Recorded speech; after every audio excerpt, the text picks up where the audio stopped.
Seyit Ali.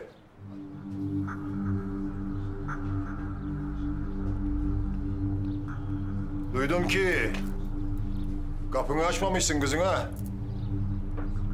Ama yetmez.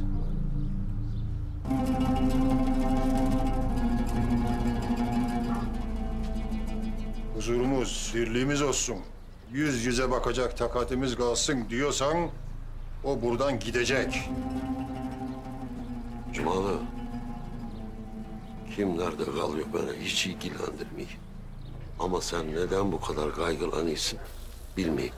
Bu kabahatini unutmuş, yüzüne elini almış gelmiş ama biz yaşadıklarımızı unutmadık.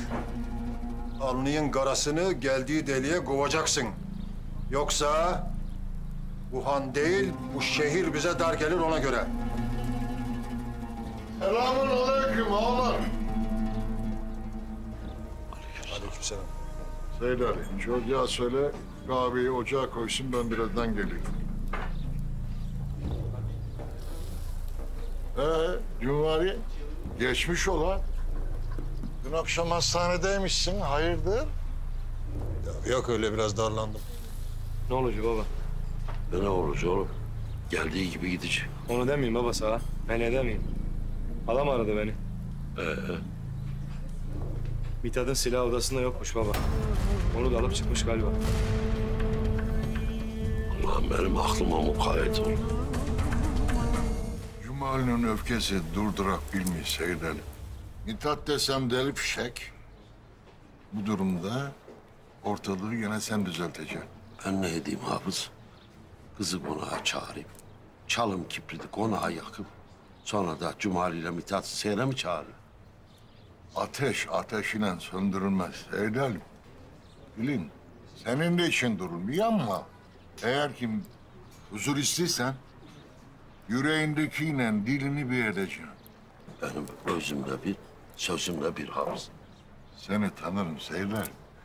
Mayanı, özünü bilirim. Senin yüreğin yansa da kimseye kin tutmazsın ki. Acı hatamızı öğretir, bizi pişirir. Hamlığı tamlığa yürütür. Ama ve lakin siz ne ettiniz? Acıyı dindirmek yerine ona bir kurban verdiniz. Baba ocaktır. Şefkatin, sevginin yüzüdür. Bazen öğretmek adına katı davransa da sarılıp kollamaktır.